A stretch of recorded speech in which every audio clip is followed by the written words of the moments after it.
Everything looked perfect. The music was soft. The roses were white. The sunlight poured through the stained glass like heaven itself was witnessing.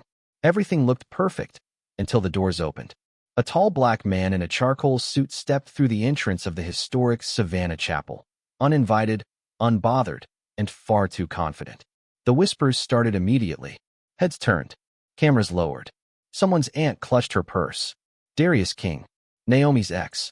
The man she'd spent 3 years trying to forget. And he was walking down the aisle like he'd been invited. Wait, is that Darius? Oh Lord, not today. Please not today. Somebody stop him. But no one moved. The church froze. The officiant froze. Marcus, Naomi's groom, stopped mid-breath, his hand still holding hers. And Naomi? Naomi's entire body went cold. Her vision tunneled. Her throat closed. She didn't scream. She didn't cry. She froze. Darius walked slowly, deliberately, like a man who'd rehearsed this moment 1,000 times. Step by step, by calculated step. He didn't look nervous. He didn't look sorry. He looked like he still owned a part of her. But to understand why Naomi's body shut down the moment she saw him, you have to go back. Back to Atlanta. Back to when Naomi Carter was younger, softer, and still believed that love and control could coexist.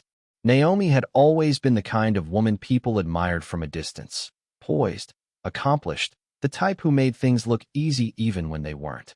She'd grown up in a working-class neighborhood on Atlanta's west side, raised by a single mother who taught her 2 things: work hard and never let anyone dim your light. By 23, Naomi had a degree in public health from Spelman College, a job at the CDC, and a future so bright it hurt to look at directly. She was focused, driven, clear. And then she met Darius King. Darius wasn't like the other men she'd dated. He was brilliant, a software engineer with a startup everyone said would change the game. He quoted Baldwin in Coates. He cooked her breakfast on Sundays. He remembered the small things. At first, it felt like partnership, like she'd finally found someone who matched her ambition. But slowly, so slowly she didn't notice until it was too late, the partnership became a power struggle. Darius became the center of everything. Her schedule revolved around his moods. Her friends started asking, "Where's Naomi? We never see her anymore." Her mother said quietly one Sunday, "Baby, you're shrinking." And Naomi knew. Deep down, she knew.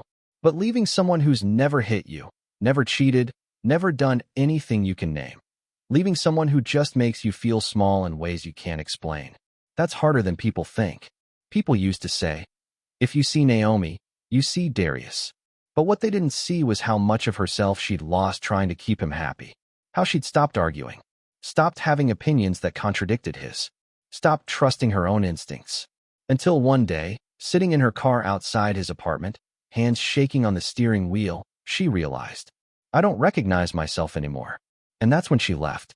She'd left him 3 years ago, blocked his number, started therapy, met Marcus, a man who loved her without needing to control her, rebuilt her life piece by piece. And now, on her wedding day, in a sunlit chapel in Savannah, surrounded by everyone she loved, Darius had come back, not to apologize, not to beg, but to remind her that the past doesn't stay buried just because you want it to. Naomi's body knew that before her mind did. That's why she froze. The chapel had been perfect just moments ago. Naomi had walked down the aisle on her mother's arm, her cream silk gown flowing behind her like liquid light. The historic chapel, built in 1850, with its soaring ceilings and hand-carved pews, had been her dream venue since she was a little girl visiting Savannah with her grandmother. White roses lined every surface. Candles flickered in tall brass holders. The string quartet played a soft arrangement of Here Comes the Sun as she walked toward Marcus. Marcus Reed, 6 feet tall, steady as a foundation, with eyes that saw her completely and loved what they saw. He was a civil engineer, the kind of man who built things that lasted. Bridges, roads, trust. When she reached the altar, he'd squeezed her hand 3 times. Their code, I love you. She'd squeezed back. The officiant, Pastor Monroe, an elderly black woman with silver locks and a voice like velvet, had just opened her Bible when the doors creaked. Everyone turned. And there he was, Darius, tall, dark-skinned, wearing a charcoal suit that fit too perfectly, like he'd planned this. His locks were freshly twisted. His face was calm, too calm. Naomi recognized that calm. It was the calm before he said something that would hurt. The calm before he asked a question designed to make her doubt herself. The calm before he reminded her, quietly, privately, that she wasn't smart enough, wasn't strong enough, wasn't enough. Her breath caught. Her fingers went numb. Marcus felt her hand go limp in his. He turned, followed her gaze, and saw Darius walking down the aisle. Naomi, Marcus whispered, his voice low and steady. Who was that? She couldn't answer. Her throat had closed. Her heart was pounding so hard she could hear it in her ears, drowning out everything else. The whispers, the music, the shuffle of feet. All she could hear was her own heartbeat. And all she could see was Darius, walking toward her, like he had every right to be there. Naomi's mother, Diane Carter, stood from her seat in the front row. She was a small woman, barely 5'3", but she had the presence of someone twice her size. "Excuse me," Diane said, her voice cutting through the murmurs like a blade. "This is a private ceremony. You need to leave." Darius stopped. He turned to face Diane, and for a moment, Naomi thought he might actually listen. But then he smiled. That smile. The one that said, "I know something you don't." "Mrs. Carter," Darius said smoothly, his voice carrying through the chapel. "I apologize for the interruption. I'm not here to cause trouble. I'm just here as an old friend. Someone who knew Naomi before all this." He gestured vaguely at the altar, at Marcus, at the flowers and the candles and the life Naomi had built without him. "I just wanted to offer my congratulations," Darius continued, "and maybe share a few words, if that's okay." Pastor Monroe stepped forward. "Young man, this is not the time." "It'll only take a minute," Darius interrupted, his tone polite but firm. "I promise. Just 1 minute. Then I'll leave." Naomi's cousin, Tasha, stood up from the third row. "Nah, you need to go? Right now." But Darius ignored her. His eyes were locked on Naomi. Only Naomi. "What do you say, Naomi?" he asked softly. "Can I have 1 minute?" And that's when Naomi realized what was happening. He wasn't here for closure. He wasn't here to wish her well. He was here to perform, to prove, to her, to Marcus, to everyone in that chapel, that he still had power over her, that she was still his in some way. Her chest tightened. Her vision blurred at the edges.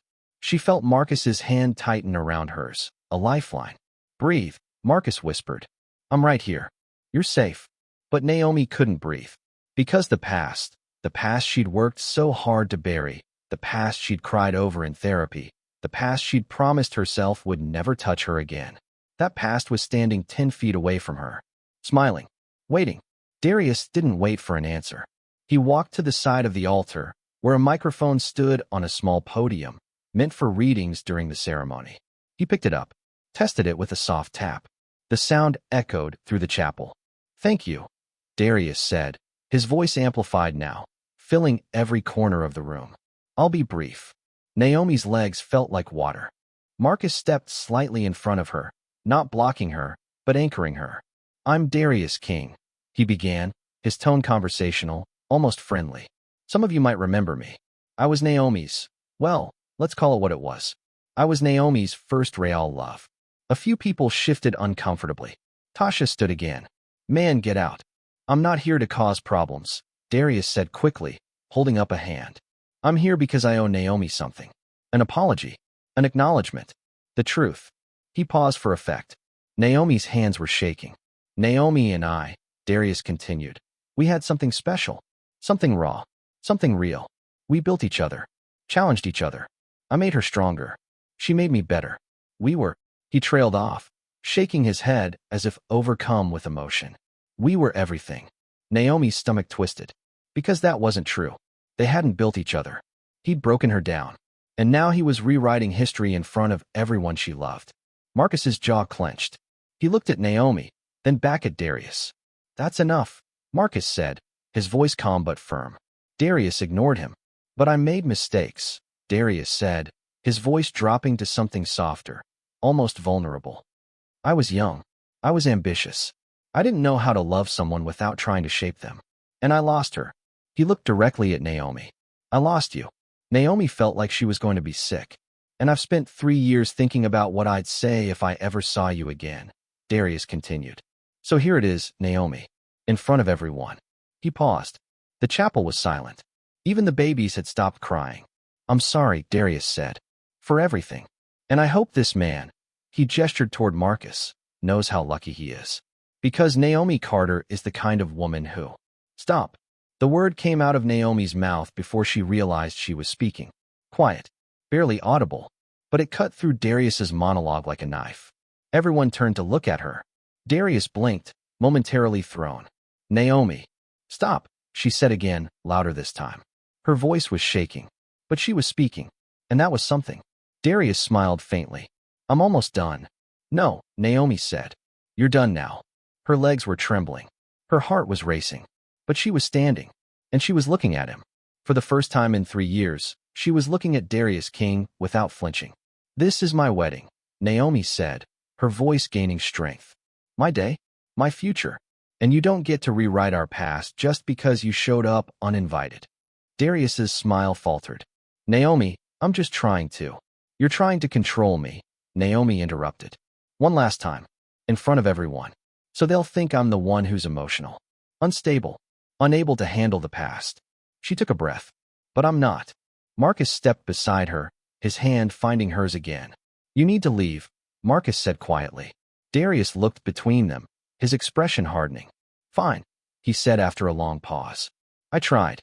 He set the microphone down carefully, straightened his suit jacket, and walked back down the aisle.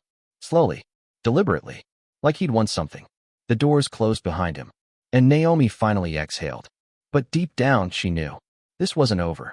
The first time Naomi met Darius King, she was 21 years old and sitting in the back row of a poetry reading at a coffee shop near the Spelman campus. It was a Thursday night in October. The air was cool. The cafe smelled like cinnamon and espresso. A young woman with locks was reading Audre Lorde, her voice trembling with passion. Naomi had come alone, carrying a worn copy of Sister Outsider and a notebook where she wrote things she'd never say out loud. Darius sat down beside her without asking. You look like you're actually listening, he said quietly, nodding toward the stage. Most people here are just waiting for their turn to perform. Naomi glanced at him. Tall, dark-skinned, locks twisted neatly, a face that looked like it held secrets. Maybe I am waiting for my turn, she said. He smiled. Are you? No, didn't think so. That's how it started. With a conversation that felt easy, natural, like they'd known each other before. After the reading, they talked for 2 hours. About Toni Morrison and James Baldwin. About gentrification in Atlanta. About what it meant to build something that mattered. Darius was a senior at Georgia Tech, studying software engineering. He had a startup idea, something about democratizing financial literacy in Black communities. He spoke with the kind of confidence that made you believe he could actually do it. Naomi told him about her public health degree, her dream of working at the CDC, her mother who'd raised her alone and never let her settle. You're different, Darius said as they walked to her car that night. You don't perform. You just are. Naomi felt seen in a way she hadn't before. He asked for her number. She gave it to him. And for the first 6 months, it was magic. Darius was attentive in ways that felt intentional. He remembered everything she said. He showed up at her apartment with her favorite Thai food after long study sessions. He read the books she recommended and texted her quotes that made her heart skip. He introduced her to his friends, other ambitious Black men building startups, writing code, talking about equity and legacy. Naomi felt like she'd found her people, her person. But slowly, things shifted. It started with small comments. You're wearing that to the networking event. I thought you said you were going to finish that project this week. You're being sensitive. I'm just trying to help you be better. At first, Naomi dismissed it. He was ambitious. He had high standards. But then the pattern emerged. Darius would be warm and affectionate for days, calling her my queen, telling her she was brilliant, making plans for their future. And then, without warning, he'd go cold. He'd stop texting back, stop calling, cancel plans at the last minute. When Naomi asked what was wrong, he'd say, nothing. Why do you always think something's wrong? I haven't heard from you in 3 days. I've been working. You know how important this launch is. Unless you don't actually support what I'm building. And just like that, Naomi would be the one apologizing. She learned to shrink herself, to stop asking questions, to accept whatever version of him showed up and be grateful for it. The gaslighting was subtle, surgical. One evening, they were supposed to meet for dinner. Naomi waited at the restaurant for 40 minutes. When Darius finally showed up, he was annoyed. "I told you 7:30, he said, sliding into the booth. "You said 6:45. "No, I didn't. You probably misheard." "Darius, I have the text." "Naomi, why do you always have to be right? Can we just eat?" She pulled out her phone to show him the message. He glanced at it, then shrugged. "I meant to say 7:30. You should have confirmed." "But you said." "Can you stop? You're making this a bigger deal than it is." Naomi put her phone away. She didn't bring it up again. Her friends noticed. Her roommate, Jessica, said gently one Sunday morning, "Nay, you've canceled on us 3 times this month." "I know. I'm sorry. Darius has been." "Darius has been what? Keeping you away from us?" "No. He's just busy, and I want to support him." Jessica studied her carefully. "You used to have opinions. Strong ones. Now you're just agreeing with him." "That's not true, isn't it?" Naomi wanted to argue, but she couldn't, because Jessica was right. The breaking point came on a Tuesday afternoon. Naomi had been working on a research paper for weeks, something she was passionate about, something that mattered. She'd just gotten feedback from her professor. "This is publishable. Submit it to the journal." She was so excited she called Darius immediately. "Guess what? Dr. Harrison said my paper is good enough to publish." There was a pause. "That's great," Darius said flatly. "You don't sound excited." "I am. It's just, I've been telling you to aim higher for months. It's good that you're finally listening." Naomi's excitement drained. "I wasn't. This was my idea." "Naomi, I'm the one who pushed you to take that research seriously. You were going to write some basic lit review. I'm the one who told you to dig deeper." "That's not." "I'm happy for you," he said, cutting her off. "I just think you should remember who's been in your corner this whole time." Naomi sat in her car after that call, staring at the steering wheel, and realized something. She couldn't remember the last time she'd felt proud of herself without it being filtered through what Darius thought. 3 weeks later, she ended it. They were at his apartment. She'd rehearsed what she'd say 100 times. "I can't do this anymore," she said quietly. Darius looked up from his laptop. "Do what?" "This. Us. I feel like I'm disappearing." He closed the laptop slowly. "You're being dramatic." "I'm not." "Yes, you are. You do this every few months. You get emotional, you overthink, and then you calm down." "I'm not calming down this time," Naomi said, her voice shaking. "I'm leaving." Darius stared at her for a long moment. Then he shrugged. "Fine." That was it. No fight. No plea. No attempt to understand. Just fine. Naomi waited for him to say something else. To ask her to stay. To acknowledge what they'd had. But he turned back to his laptop like she'd already left. So she did. She walked out of his apartment, got in her car, and drove home crying so hard she had to pull over twice. She waited for him to call. He never did. No closure. No explanation. No goodbye. Just silence. For months, Naomi carried that silence like a weight. She went to therapy. She journaled. She learned words like gaslighting and emotional manipulation and trauma bond. She learned that what she'd experienced had a name. And she promised herself she would never return to that kind of chaos. Never again. Naomi met Marcus Reed on a Tuesday afternoon in a conference room at the CDC. She was presenting findings from a community health survey. Marcus was there as a consultant. His engineering firm had been contracted to assess infrastructure needs in underserved neighborhoods. When Naomi finished her presentation, Marcus raised his hand. "That was excellent," he said. "But I have a question about the water quality data in Zone 4. It wasn't a challenge. It was genuine curiosity." They talked for 20 minutes after the meeting ended.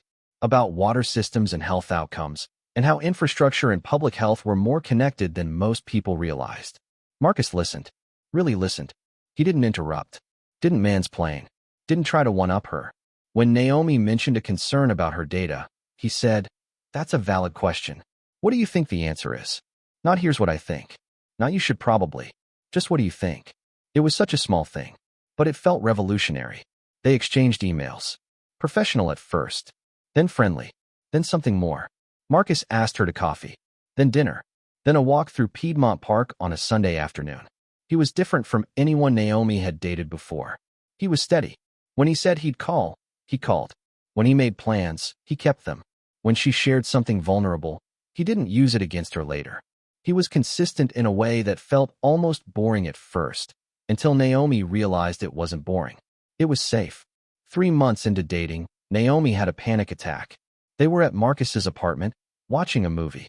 He'd made popcorn. Everything was fine. And then Marcus said, "Hey, I was thinking, maybe next weekend we could drive down to Savannah? I want you to meet my parents." Naomi's chest tightened. Her breathing quickened. She stood abruptly. "I need to go." "Naomi, what's wrong?" I can't." She grabbed her purse, hands shaking. Marcus stood slowly. He didn't block her path, didn't grab her arm, didn't demand an explanation.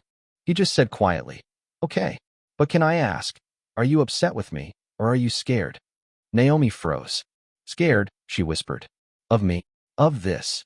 Marcus nodded slowly. "That's fair. Can you stay for 5 more minutes? Just so I know you're okay to drive." Naomi hesitated, then nodded. They sat on opposite ends of the couch. Marcus didn't move closer, didn't try to fix it. He just said, "I'm not him." Naomi looked up, eyes wet. "What?" "I don't know who hurt you," Marcus said gently. "But I'm not him. I'm not trying to trap you or control you or make you prove something. I just like spending time with you. That's it." Naomi started crying. Marcus handed her a tissue, then sat quietly until she stopped. "I'm sorry," Naomi said finally. "You don't have to apologize for being scared. I should have told you." "You don't owe me your trauma," Marcus said. "You can tell me when you're ready. Or never. But I'm not going anywhere." That was the moment Naomi knew. She started therapy again. Not because Marcus asked, but because she wanted to show up fully for what they were building. Her therapist, Dr. Linda Hayes, helped her name what had happened with Darius. "It's called coercive control," Dr. Hayes explained. "It's subtle. It doesn't leave bruises. But it leaves damage." "I keep thinking I should be over it by now," Naomi said. "Healing isn't linear. And you're allowed to take your time." Slowly, Naomi began to unfreeze. She learned to say no without apologizing. She learned that disagreeing with Marcus didn't mean he'd withdraw love. She learned that love didn't have to be earned. It could just be. A year and a half after they met, Marcus proposed. It wasn't elaborate. No flash mob. No viral video. They were at Stone Mountain, watching the sunset. Marcus had packed a picnic. Her favorite wine, cheese, crackers, strawberries. They'd been talking about work, about life, about nothing important. Then Marcus said, "I want to ask you something." Naomi turned to him. He wasn't on one knee. He was just sitting beside her, holding a small velvet box. "I don't need you to be perfect," Marcus said quietly. "I don't need you to have it all figured out. I just need you to be you. And I want to spend my life loving you without conditions. Will you marry me?" Naomi cried. Not from fear. From relief. "Yes," she whispered. "Yes." The wedding planning was joyful. Simple. Theirs. Naomi chose Savannah because her grandmother used to take her there as a child. The historic chapel. The live oaks draped in Spanish moss. The peace. Marcus let her make every decision without complaint. When she asked his opinion, he gave it, but never as a demand. "What do you think about these flowers?" she'd ask. "I think you should pick the ones that make you happy. But do you like them?" "Naomi," he'd say with a smile, "I'm marrying you, not the flowers." For the first time in years, Naomi felt like herself. The version of herself she'd lost with Darius. The version who laughed easily, who had opinions, who took up space without apologizing. The night before the wedding, Naomi's mother took her aside. "Baby, I'm so proud of you," Diane said. "For what?" "For choosing peace. For choosing yourself." Naomi hugged her mother tightly. She'd done it. She'd healed. She'd built a life with a man who loved her without conditions. The past was buried. Until it wasn't. Back in the Savannah chapel, after Darius left, Naomi stood at the altar trembling. Marcus squeezed her hand 3 times. "I love you." She squeezed back. Pastor Monroe cleared her throat. "Shall we continue?" Naomi nodded. But as the ceremony resumed, she saw something that made her blood run cold. Darius hadn't left the building. He was standing at the back of the chapel, watching, waiting, and in his hand was his phone, recording. Darius didn't leave. Naomi tried to focus on Pastor Monroe's words, something about love and commitment and choosing each other daily, but her eyes kept drifting to the back of the chapel. Darius stood near the doors, phone raised, camera pointed directly at her. Recording. Marcus noticed her distraction. He followed her gaze, saw Darius, and his jaw tightened. "Do you want me to have him removed?" Marcus whispered. Naomi shook her head. I just want to get married. Then that's what we'll do. But before Pastor Monroe could continue, Darius's voice cut through the chapel. "Excuse me." Every head turned. Darius lowered his phone and walked forward, his steps slow and deliberate. "I apologize for interrupting again," he said, his voice smooth and rehearsed. "But I realized I didn't get to finish what I came here to say." Naomi's mother stood. "Young man, you need to leave. Now." "I will," Darius said, holding up a hand. "I promise. I just need one more minute. Just one." He looked directly at Naomi. "Please." There was something in his eyes. Something dark and patient. He was enjoying this. Naomi's throat tightened. She couldn't speak. Couldn't move. Marcus stepped forward. "You've said enough." "Have I?"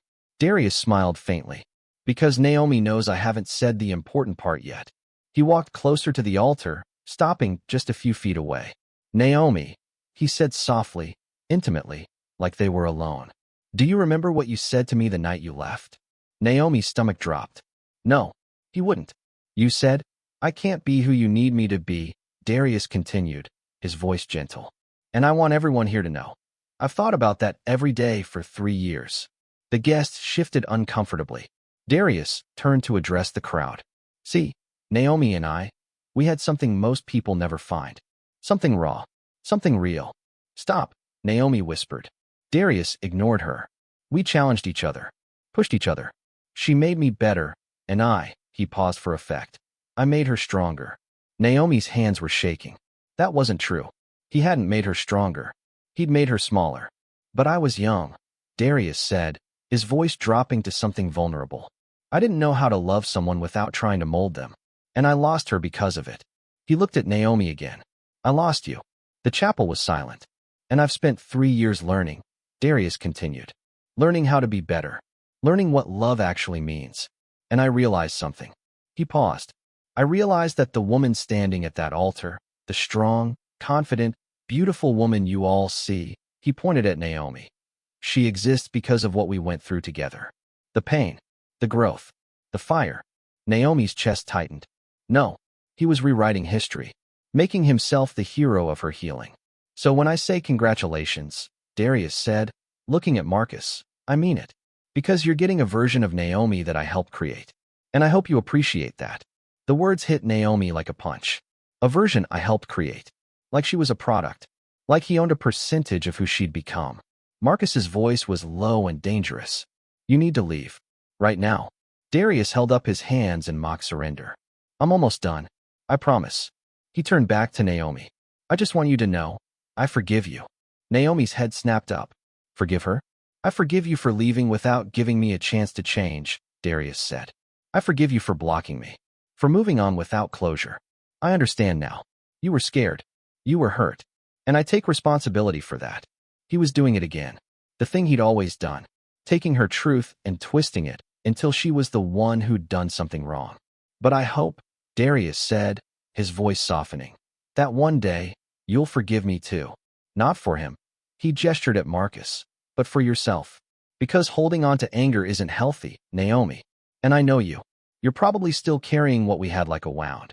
Naomi's breathing was shallow. Her vision was narrowing. She felt herself slipping, not fainting, but dissociating. Her body's way of protecting her from something too painful to process. Marcus noticed. He stepped closer, his hand finding hers. "Breathe," he whispered. "Stay with me." Darius saw the exchange and smiled. "See? You're still affected. After all this time." That smile. That knowing, satisfied smile. He thought he'd won. He thought he'd proven that he still had power over her. And for a moment, just a moment, Naomi's body believed him. Her knees weakened. Her hands went numb. But then she felt it. Marcus's hand squeezing hers. 3 times. "I love you." And something inside Naomi cracked open. Not broke. Cracked open. Like light breaking through. She took a breath. Then another. And then she stepped forward. Not toward Darius. Toward the microphone. Pastor Monroe looked at her, concerned. "Naomi, you don't have to." "Yes," Naomi said quietly. "I do." She took the microphone from the stand with trembling hands. She looked at Darius. And for the first time in 3 years, she spoke directly to him. Not to explain. Not to defend. Not to justify. Just to end it. "This man," Naomi said, her voice steady despite the shaking in her hands, "is the past. The chapel was silent. And the past, she continued, does not get to speak at my altar. The silence that followed Naomi's words was absolute. Not a cough, not a whisper, not even breathing. The entire chapel held its breath. Darius blinked. His smile faltered. Naomi. No, Naomi said, her voice stronger now. You don't get to do this. You don't get to rewrite what happened between us. You don't get to take credit for who I am. And you definitely don't get to perform your redemption arc at my wedding. She handed the microphone to Marcus and took his hand. Their fingers intertwined. This man is the past, Naomi repeated, looking directly at Darius. And the past does not get to speak at my altar. Marcus squeezed her hand. Not 3 times. Just once. Steady. Firm. I'm here. Pastor Monroe stepped forward, her voice ringing with authority. Sir, you need to leave. Now. Darius stood frozen for a moment, his face unreadable. Then he laughed. A short, bitter sound. Wow, he said, shaking his head. Okay, I see how it is. He looked at Naomi. You'll regret this. No, Naomi said quietly. I won't. Darius's face hardened. You think you're free of me? You think marrying him erases what we had? We didn't have anything, Naomi said. You had control. I had survival. That's not love. For the first time, Darius had no response. Naomi's cousin, Tasha, stood up. You heard her. Get out. Then Naomi's mother stood. Then Marcus's father. Then the bridesmaids. Then the groomsmen. One by one, the entire wedding party rose to their feet. A wall of protection around Naomi. Darius looked around at the standing guests, his expression shifting from anger to something closer to humiliation. This is insane, he muttered. This is a boundary, Marcus said evenly. And you're going to respect it. 2 of Marcus's groomsmen, both over 6 feet tall, stepped forward. We'll walk you out, one of them said. It wasn't a suggestion. Darius held up his hands. I'm leaving. I'm leaving. He turned and walked toward the doors. But before he left, he stopped. Turned back. Looked directly at Naomi. You're making a mistake, he said. No, Naomi replied. I'm correcting one. Darius's jaw clenched. Then he pushed through the doors and disappeared. The chapel exhaled collectively. Naomi's legs gave out slightly. Marcus caught her, his arm around her waist. I've got you, he whispered. Pastor Monroe waited a moment, then smiled gently. Shall we continue? Naomi looked up at Marcus. Yes, please. The guests sat back down. The atmosphere shifted, tension releasing like a held breath finally let go. Pastor Monroe opened her Bible again. Where were we? Ah, yes. Love. She looked at Naomi and Marcus. Love is not possession. Love is not control. Love is choosing each other freely, every single day, even when the past tries to steal your future. Naomi felt tears sliding down her cheeks. But they weren't tears of fear. They were tears of release. Pastor Monroe continued with the vows. Naomi spoke hers clearly, her voice no longer shaking. I, Naomi Carter, take you, Marcus Reed, to be my husband. To love without conditions. To build without breaking. To choose peace without apology.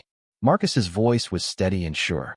I, Marcus Reed, take you, Naomi Carter, to be my wife. To protect without controlling. To love without demands. To stand beside you, not above you, for all our days. They exchanged rings. Pastor Monroe smiled. By the power vested in me, I now pronounce you husband and wife. Marcus, you may kiss your bride. Marcus cupped Naomi's face gently and kissed her. The chapel erupted. Applause. Cheers. Tears. Naomi and Marcus turned to face their guests, hands clasped, faces glowing. They walked back down the aisle together as Mary Mary's shackles played through the speakers. Take the shackles off my feet so I can dance. Naomi squeezed Marcus's hand. He squeezed back. They'd done it. They were married. The past had tried to intrude, but the present had won. Outside the chapel, Naomi and Marcus stood on the steps, greeting guests, taking photos, laughing. Everything felt light, joyful, right. Naomi's mother hugged her tightly. I'm so proud of you, baby. For what? For using your voice. For setting a boundary. For not letting him take your day. Naomi hugged her back. I learned from the best. The photographer arranged them for formal portraits. The sun was setting, casting everything in golden light. Perfect, the photographer said. Absolutely perfect. And it was. But across the street, Partially hidden behind a live oak draped in Spanish moss, Darius King stood watching. His phone was out. His camera was recording. And his face was cold. Calculating. This wasn't over. Not for him. If he couldn't have Naomi's love, he'd take something else. He'd take her peace. He scrolled through the video he'd recorded inside the chapel. Naomi's face when she froze. Her trembling hands. Her tears. He smiled slowly. Then he opened Instagram. Started a new post. Began typing a caption. When you show up to support your ex on her big day, and she has a breakdown in front of everyone. Some wounds never heal. Praying for her. Folded hands. He attached an edited clip, cutting out Naomi's strong final words, keeping only the moments where she looked scared, frozen, vulnerable. He hovered over the share button, then pressed it. The post went live. Within minutes, comments started rolling in. Wait, is this real? She looks terrified. What did you do to her? This is messy. Why would you post this? But Darius didn't care about the negative comments. He cared about the narrative. And the narrative he was building was simple. Naomi Carter was emotionally unstable. Darius King was the concerned ex trying to help. And the world needed to see the truth. He walked to his car, got in, and drove away from Savannah. But he wasn't done. Not even close. What Darius didn't know was that Naomi had learned something in 3 years of healing. When someone tries to destroy you publicly, you don't react privately. You document. You protect. And you let their own actions bury them. The reception was beautiful. String lights twinkled above long wooden tables draped in white linen. Jazz played softly through speakers hidden in the garden. Guests laughed and danced and celebrated love that had survived disruption. Naomi and Marcus sat at the head table, hands intertwined, watching their people enjoy the night they'd created. You okay? Marcus asked quietly. Naomi nodded. I am. I really am. And she was. Darius had tried to steal her peace, and she'd taken it back. That felt like victory. But across town, in a hotel room overlooking the Savannah River, Darius King was constructing something far more dangerous than a wedding day disruption. He sat on the edge of the bed, laptop open, phone in hand, scrolling through the footage he'd recorded. He watched the moment Naomi froze when he entered the chapel, the way her hands trembled, the tears in her eyes. He rewatched it 3 times, his expression calculating. Then he opened his editing software. Darius had always been good with technology. It's what made him successful in software engineering. But now he was using those skills for something else entirely.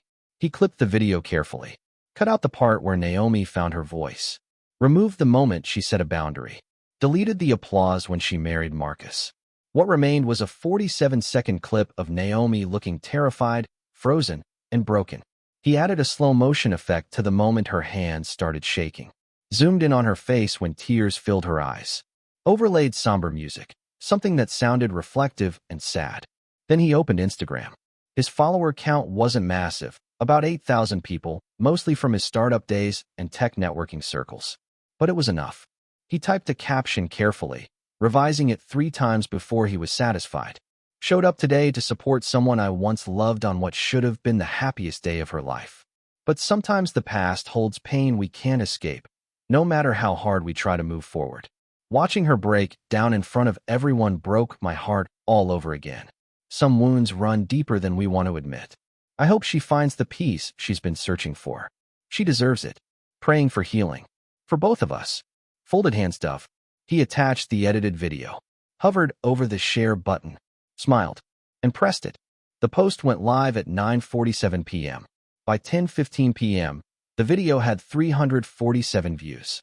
By 10:45 p.m., it had 1,200 views and 89 comments. By 11:30 p.m., it had been shared to Twitter, TikTok, and Facebook. The comments rolled in. Wait, you crashed your ex's wedding? That's psycho behavior. She looks terrified. What did you do to her? This is manipulation. You're painting yourself as the victim. But there were other comments too. Wow, she clearly hasn't healed. That's sad. He's being gracious considering how she treated him.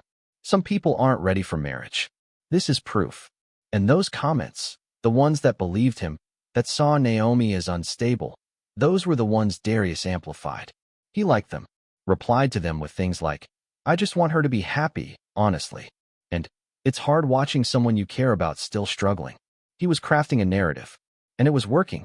Back at the reception, Naomi's phone buzzed. She ignored it at first. It was her wedding day. Nothing else mattered. But then it buzzed again, and again, and again. Her maid of honor, Janelle, leaned over. "Girl, your phone is blowing up. You okay?" Naomi pulled it out, expecting texts from friends and family who couldn't make the wedding. Instead, she saw notifications. Instagram tags, Twitter mentions, messages from people she hadn't talked to in years. "Naomi, are you okay? I just saw a video. Is this real? What happened at your wedding? Girl, call me. Now." Naomi's stomach dropped. She opened Instagram, and there it was. Her face. Frozen. Terrified. Crying. With Darius's voice narrating her pain like he was some concerned bystander instead of the cause of it. The caption made her feel sick. Watching her break down. Some wounds run deeper. Praying for healing. He'd made himself the compassionate ex. And her the broken woman who couldn't move on. Naomi's hands started shaking. Marcus noticed immediately. "What's wrong?" She handed him the phone without speaking. Marcus watched the video, his jaw tightening with every second. "He edited this," Marcus said quietly. "He cut out everything you said, everything you did. He made it look like I'm unstable," Naomi whispered. "Like I fell apart, and he was there trying to help." Marcus set the phone down. "We're getting an attorney." "Marcus." "No," Marcus said firmly. "This is harassment. This is defamation. He doesn't get to do this." Naomi felt tears building. Not the release kind. The overwhelmed kind. All the safety she'd felt an hour ago was evaporating. Darius had found a way to reach her even after she'd set a boundary. He'd weaponized her trauma and posted it for the world to see. Naomi and Marcus left the reception early. They didn't tell anyone why. Just said Naomi wasn't feeling well. Back in their hotel suite, Naomi sat on the edge of the bed, staring at her phone. The video had 12,000 views now. The comments were a mix of support and cruelty. "She needs therapy, not a wedding. This man is toxic. Why is he posting this? I feel bad for the new husband. She's clearly not over her ex." Each comment felt like a knife. Marcus sat beside her. "Don't read them. I can't stop." "Naomi, he's telling everyone I'm broken," she said, her voice cracking. "He's making it look like I'm the problem. Like I never healed. Like marrying you was a mistake. None of that is true.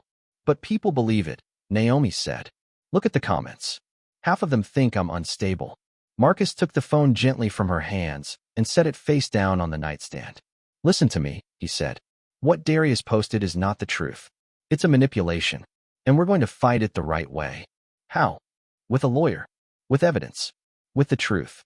Naomi nodded, tears sliding down her face. She'd thought standing up to Darius at the altar would be the end. But he'd found another way to hurt her. A way that didn't require him to be in the room. The next morning, Naomi called her attorney. Nicole Martinez had helped Naomi years ago when she'd first considered filing a restraining order against Darius. Back then, Naomi had been too scared to follow through. But not anymore. "Nicole, it's Naomi Carter." "Naomi, congratulations on the wedding. How was?" "He crashed it." Silence. "Who crashed it?" "Darius. He walked into the ceremony uninvited. And then after, he posted an edited video making it look like I had a breakdown. It's everywhere." Nicole's tone shifted immediately. "Professional. Sharp. Send me the link. And any screenshots of comments. I'll review it and call you back within the hour." Naomi sent everything. 45 minutes later, Nicole called back. "This is textbook harassment and defamation," Nicole said. "And possibly intentional infliction of emotional distress. We can file." "What does that mean?" "It means we're going to send him a cease and desist. Demand he remove the post. And if he doesn't, we take this to court." Naomi exhaled slowly. "Do it." "One more thing," Nicole said. "Do you have any documentation from your relationship with him? Texts, emails, anything that shows a pattern of manipulation or control?" Naomi paused. She did. She'd kept everything. "Yes," Naomi said. "I have all of it." "Good," Nicole said. "Because we're about to bury him in his own behavior." Naomi had never been the kind of person who deleted things, even when it hurt to keep them. 3 years ago, when she'd finally left Darius, her therapist had asked, "Do you want to delete his messages?" Sometimes that helps with closure. But something had stopped her. Not sentimentality. Intuition. A quiet voice that said, "Keep the receipts. Just in case." So she'd created a folder on her laptop labeled Evidence. And into that folder, she'd saved 173 text message screenshots, 47 voicemails, including ones where Darius berated her for not answering fast enough, and others where he apologized with the kind of sweetness that made her feel crazy for being upset in the first place. 12 emails detailing moments where he'd gaslit her, telling her she'd misremembered conversations, accused her of being too emotional, or blamed her for his reactions. Therapy notes from Dr. Linda Hayes documenting Naomi's descriptions of emotional abuse, anxiety, and the slow erosion of her sense of self. And one legal consultation summary from a meeting with an attorney in Fulton County where Naomi had asked about restraining orders but ultimately decided not to file because Darius had gone silent after the breakup. She'd kept it all. And now, sitting in her Charleston hotel room with Marcus beside her and Nicole Martinez on speakerphone, Naomi opened that folder for the first time in 3 years. "How much do you have?" Nicole asked. Naomi scrolled through the files. "Everything." Nicole reviewed the evidence over the next 2 days. When she called back, her voice was different. Sharper. Almost excited. "Naomi, this is airtight. This isn't just he said she said. This is documented, time-stamped, corroborated by a licensed therapist. This is prosecutable." "What do you mean?" "I mean, we're not just sending a cease and desist. We're filing a civil suit. Harassment, defamation, intentional infliction of emotional distress. And if he doesn't take that post down immediately, we're adding cyberstalking." Naomi's breath caught. "Can we actually win?" "Naomi," Nicole said, "we already have. He just doesn't know it yet." The legal demand letter was sent on a Thursday morning via email and certified mail. It was 8 pages long. It outlined the unauthorized recording and distribution of Naomi's image without consent, the defamatory nature of the video and caption, which falsely portrayed Naomi as emotionally unstable, the pattern of harassment, supported by 3 years of documented manipulation and control. The demand: remove the post within 24 hours, issue a public retraction, and cease all contact with Naomi Carter indefinitely. The consequence: failure to comply would result in a lawsuit seeking damages exceeding $250,000. The letter ended with a line Nicole had crafted specifically to rattle him. "We are prepared to present extensive evidence of your behavior, including but not limited to text messages, voicemails, emails, and testimony from Ms. Carter's licensed therapist. Your actions are not isolated. They are part of a documented pattern. Govern yourself accordingly." Nicole hit send at 9:03 a.m. Darius opened the email at 9:47 a.m. Darius read the letter 3 times. The first time, he scoffed. "She's bluffing." The second time, he felt uneasy. "She kept records?" The third time, he panicked. "She has everything." He immediately called his own lawyer, a guy he'd used once for a contract dispute. "They're threatening to sue me for posting a video." The lawyer read the demand letter. "Did you record this woman without her consent?" "I mean, it was in a public place." "Did you edit the video to misrepresent what happened?"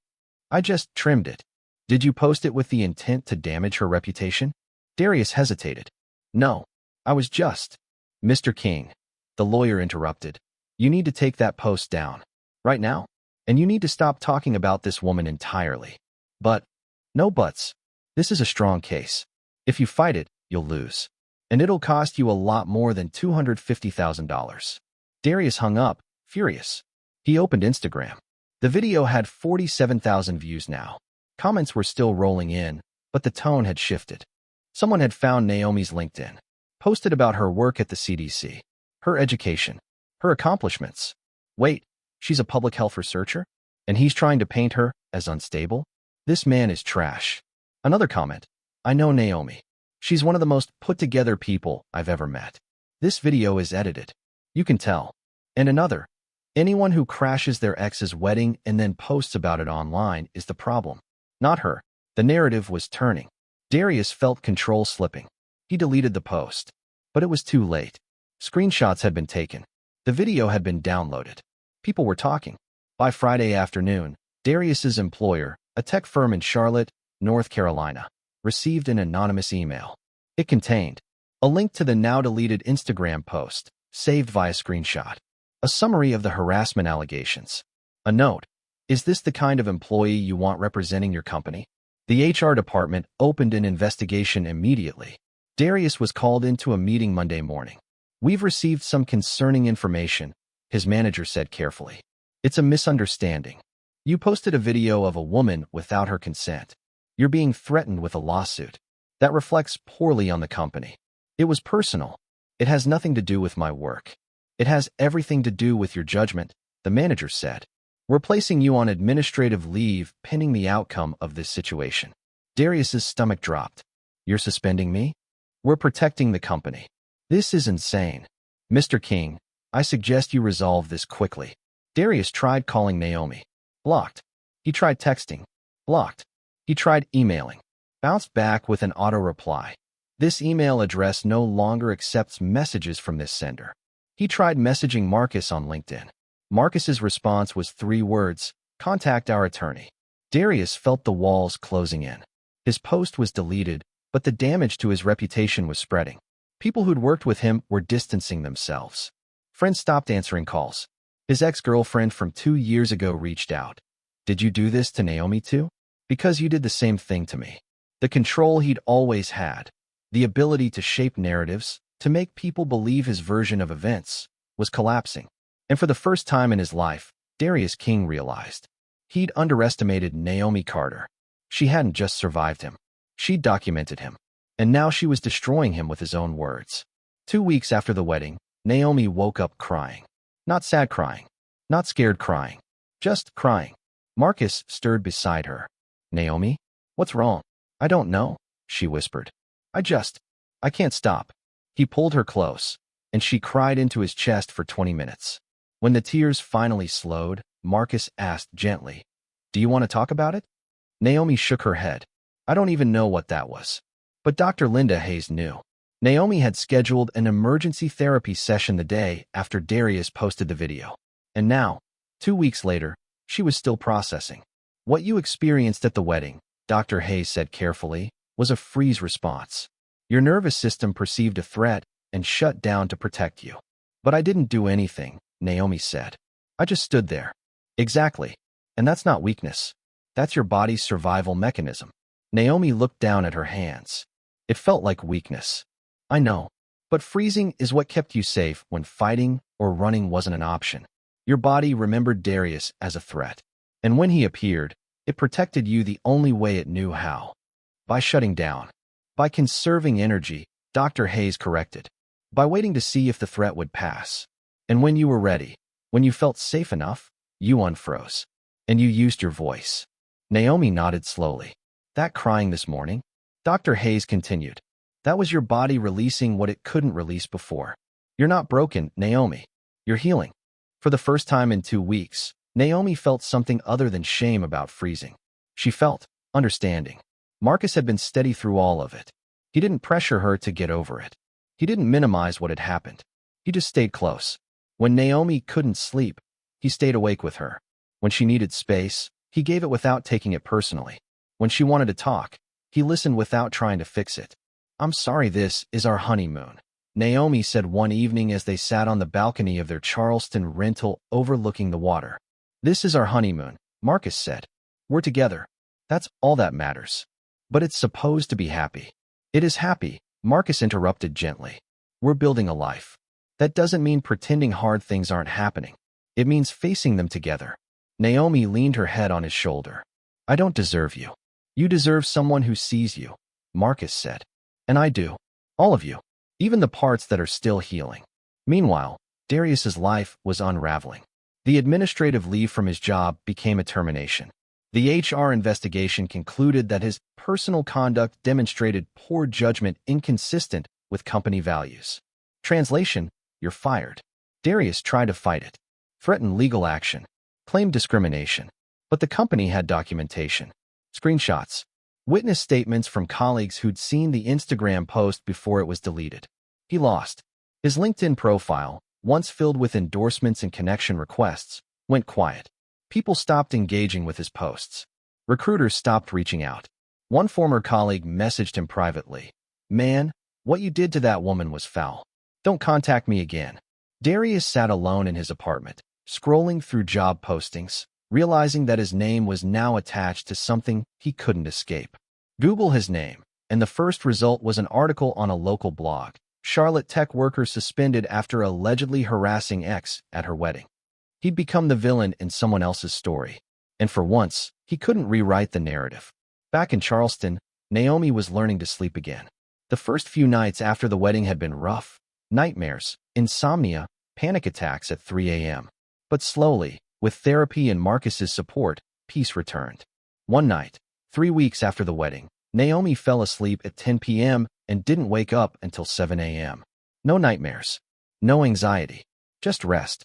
Marcus woke up before her and watched her sleep for a moment. Her face relaxed, her breathing steady. She looked like herself again. When Naomi woke up, she smiled. I slept. You did. All night. I know. She sat up, stretched, and looked out at the sunrise over the Charleston harbor. I think I'm going to be okay, she said quietly. Marcus took her hand. I know you are. Nicole Martinez called with an update. Darius's attorney reached out. He wants to settle. Naomi's heart skipped. Settle? He's offering a written apology, a guarantee of no further contact, and $15,000 to cover your legal fees and emotional distress. Is that enough? It's a start, Nicole said. But here's the thing. If we go to court, we'll likely win more. But it'll take time. Months, maybe a year. And it'll require you to relive everything publicly. Naomi thought about it. What do you think I should do? I think you should ask yourself, what do you actually want? Money? Public vindication? Or peace? Naomi closed her eyes. She thought about the Instagram post, the edited video, the comments, the damage. And then she thought about Marcus, about therapy, about sleeping through the night, about the life she was building. I want peace, Naomi said. Then we take the settlement, Nicole said. We make him sign a binding agreement. And we close this chapter. Okay, Naomi said. Let's do it. The settlement was finalized 2 weeks later. Darius signed a document agreeing to cease all contact with Naomi Carter indefinitely. Refrain from posting, speaking about, or referencing Naomi in any public or private forum. Pay $15,000 in damages and legal fees. Issue a written apology acknowledging that his actions caused harm. The apology arrived via email 3 days later.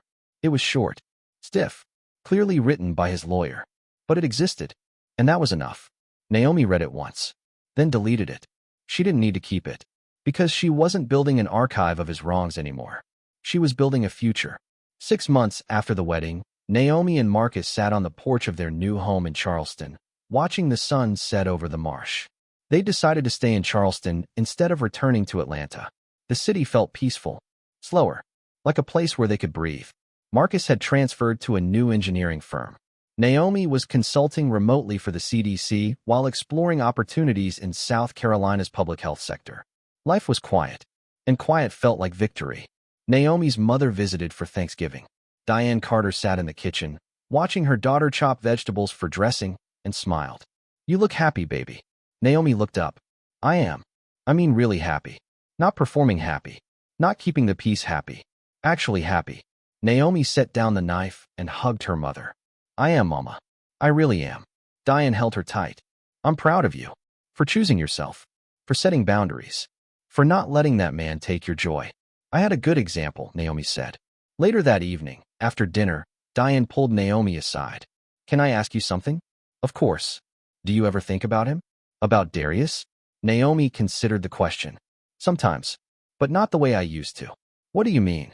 I used to think about him and feel afraid. Or angry. Or ashamed that I let it go on so long. Naomi paused. Now when I think about him, I just feel nothing. He's a person I used to know. That's all. Diane smiled. That's healing, baby. Naomi never saw the Instagram post about Darius that surfaced 8 months after the wedding. But Janelle did. And she sent a screenshot with the caption, Karma is real. The post was from one of Darius's ex-girlfriends, a woman named Simone who dated him 2 years before Naomi. It read, Since we're sharing receipts now, this man manipulated me for 18 months. Gaslit me. Isolated me from friends. Made me feel crazy for having boundaries. I'm sharing this because I just found out he did the same thing to at least 2 other women. If you've experienced this too, you're not alone. And it wasn't your fault. The post had hundreds of comments. Women sharing their stories. Men calling Darius out. People who'd worked with him distancing themselves publicly. His reputation wasn't just damaged. It was destroyed. Naomi read the screenshot once, then set her phone down. You okay? Marcus asked. Yeah, Naomi said. I'm glad other people are speaking up. But I'm also glad I don't have to. You already did, Marcus said. At the altar. That was enough. And it was. Darius King spent the next year trying to rebuild. He moved to a different city, Richmond, Virginia, hoping for a fresh start. He deleted all his social media, changed his phone number, applied for jobs under a slightly modified version of his name. But the internet doesn't forget. And every time a recruiter Googled him, the articles surfaced. The blog posts, the Reddit threads, the warnings from women he'd dated. He was unemployable in his field, not because he lacked skill, but because no one wanted to work with someone whose name was synonymous with manipulation. He ended up taking a job in IT support, something far below his qualifications, paying a fraction of what he used to make. He lived alone, ate alone, went to therapy once, then stopped because the therapist asked him to take accountability, and he wasn't ready. He told himself he was the victim, that Naomi had overreacted, that the world was unfair. But late at night, when he couldn't sleep, he knew the truth. He'd lost everything because he'd tried to control someone who didn't belong to him. And that loss was entirely his fault. 2 years after the wedding, Naomi and Marcus celebrated their anniversary in Savannah. They returned to the same historic chapel where they'd gotten married. Pastor Monroe was still there, still wearing her silver locks and kind smile. I'm so glad to see you too, she said, hugging them both. They sat in the front pew, the same pew where Naomi had stood frozen 2 years earlier. Do you ever think about that day? Marcus asked. Sometimes, Naomi said, but not with fear anymore. Just gratitude. Gratitude that I found my voice, that you stayed, that we didn't let him take this from us. Marcus squeezed her hand 3 times. I love you. She squeezed back. That evening, they had dinner at a restaurant overlooking the river. As they ate, Naomi thought about everything that had happened. The freeze, the speech, the boundary, the legal fight, the healing, and she realized something. Darius had come to her wedding thinking he still had power over her, thinking that showing up uninvited, speaking without permission, and posting her pain online would prove he still mattered. But all he'd proven was how little he understood about strength. Because strength isn't loud. It isn't performative. It's quiet. It's a woman standing at an altar and saying, the past does not get to speak here. It's choosing legal boundaries over public confrontation. It's sleeping peacefully after years of nightmares. It's building a life so full of love that the past becomes irrelevant. 3 years after the wedding, Naomi gave a TEDx talk in Atlanta. The title, When Freezing Isn't Failure, Understanding Trauma Responses. She spoke about her story without naming Darius. She talked about psychological control, gaslighting, and the way trauma lives in the body. She explained the freeze response, not as weakness, but as survival. And she ended with this. The past only has power if you give it a seat at your table. And I stopped setting a place for mine a long time ago. The audience stood. Marcus sat in the front row, tears in his eyes, clapping until his hands hurt. Afterward, a young woman approached Naomi. Thank you, she said quietly. I've been frozen for 2 years. And I thought that meant I was weak. But you just gave me permission to see it differently. Naomi hugged her. You're not weak. You're surviving. And when you're ready, you'll find your voice too. The woman nodded, wiping her eyes. And Naomi realized. This was why it had all happened. Not so she could destroy Darius, but so she could help someone else recognize their own strength. That night, Naomi and Marcus lay in bed, the Atlanta city lights glowing softly through the window. You did something important today, Marcus said. I just told the truth. The truth is important. Naomi smiled. I used to think healing meant forgetting. But it doesn't. It means remembering without pain. And do you? Yeah, Naomi said. I do. She closed her eyes, Marcus's arm around her, and felt something she hadn't felt in years. Complete peace. Because Darius King had come to reclaim what he thought he owned. But he'd left knowing the truth. Naomi Carter was never his. She'd always belonged to herself. And now, finally, she knew it too. Thank you for watching this story to the end. If you enjoyed this story, you will surely love the next one. It's as crazier and more intriguing as you can ever imagine. So do check it out. Subscribe, like, and click on the image showing on your screen right now to watch the next one.